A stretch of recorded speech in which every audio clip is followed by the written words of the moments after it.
Cfsjs inside the box. The workout's designed for tight times and tight spaces. All of our workouts are designed for a space approximately 8 foot by 10 foot.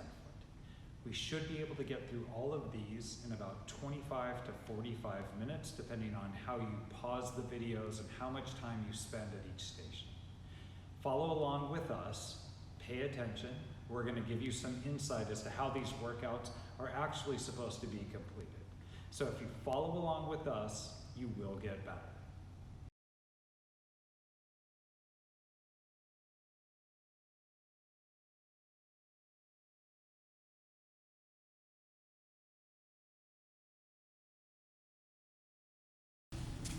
All right, so if you have access to a rower or a bike, go ahead and use those. We're looking for about 2 minutes of warm-up, but for the rest of us, we're going to do 10 in-place burpees, just simply stepping back, starting light. Use this as a hip stretch as well. Let's go ahead and get jump at the top, slowly starting to build the heart rate up, just getting the blood flowing so that the muscles accommodate. And you're going to go ahead and give me 6 more on your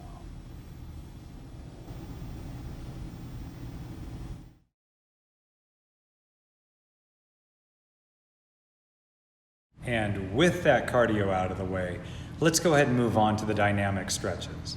We've got 4 movements today: Samson with oblique twist, Cossack stretch, Spider-Man with a T-spine, and a pigeon pose. Each of these are going to be active, quick, minor holds at the bottom. All right, so watching Coach Devin here, we've got 10 Samsons with oblique twist.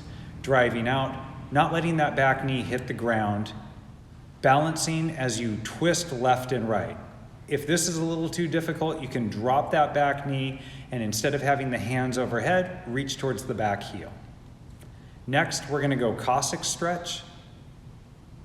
The idea is to get that hip down to the free heel, driving that opposite toe up, combining a hip stretch, a single leg squat, and a hamstring stretch at the same time. Moving on to a Spider-Man with a T-spine twist, going from plank position, again, not dropping that back knee, going ahead and twisting in and possibly out of the knee.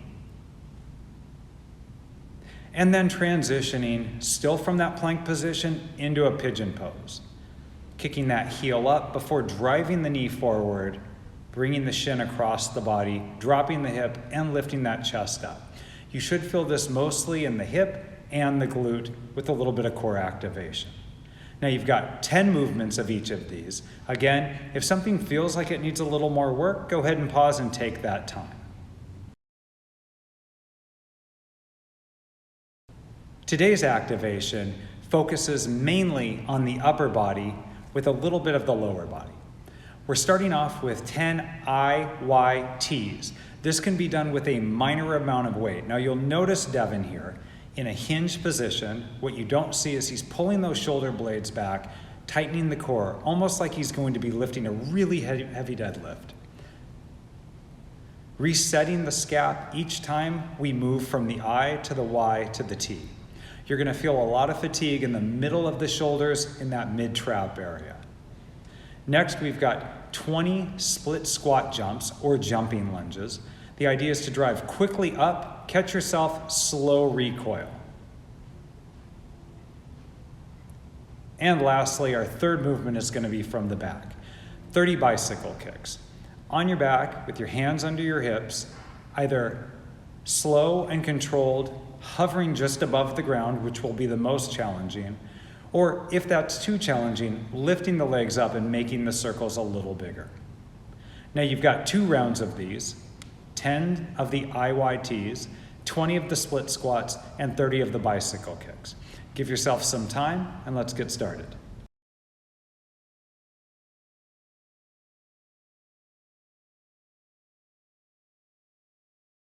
Today's strength development focuses on an upper body routine. We're going to be working 2 pressing and 1 pulling movement.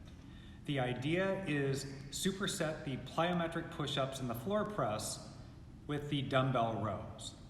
Starting off with the 6 lateral plyo push-ups.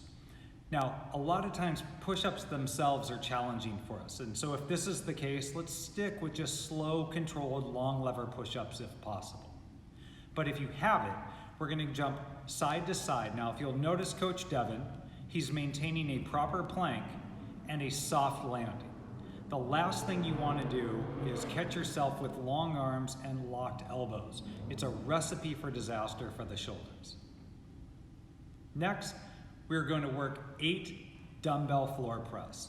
Laying on the back as you would in a bench press, slight hollow, shoulders and elbows maintain contact with the ground, pressing up overhead. And now we're going to contrast that movement with 15 support dumbbell rows. If you notice the hinge position, the back stays locked, driving the elbow up to the rib cage. Now we have 4 rounds of this. We're gonna go every 3 minutes. There's more than enough time to get all of our reps done. So let's take some time. If we need to break apart these sets to maintain proper quality, let's do so. Even though it's timed, it's not a WOD. Reminder on the push-ups. I don't want you landing with a long arm. If you are going to be doing those plyometric push-ups, think about catching yourself soft, low, pop and recoil.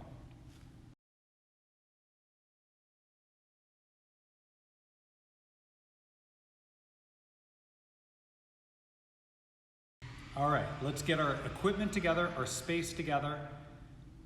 First round, 3 minutes in 3, 2, 1, go.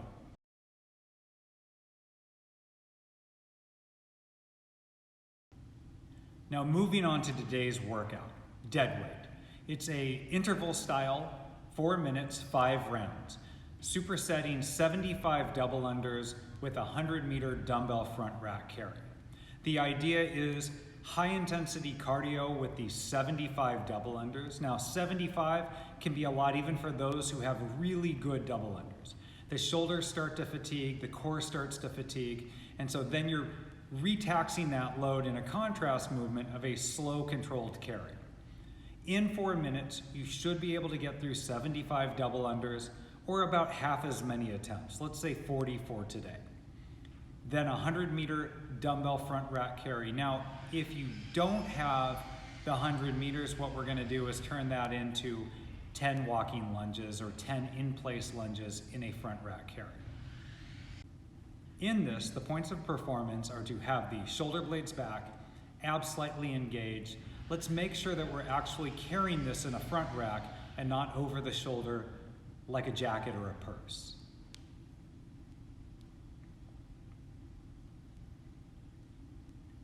Now, if you don't have a jump rope, we can do 75 jumping jacks or 75 happy penguins.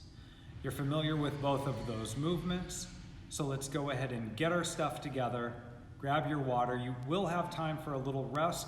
You should be maintaining work to where you have about a minute of rest per. If this isn't, let's go ahead and cut those reps. The point of today's workout is high level intensity and then maintaining that grace under pressure by not letting the front rack carry dissolve. All right, guys, now that we have our stuff together, let's get our playlist in order. Timer set, 3, 2, 1, go.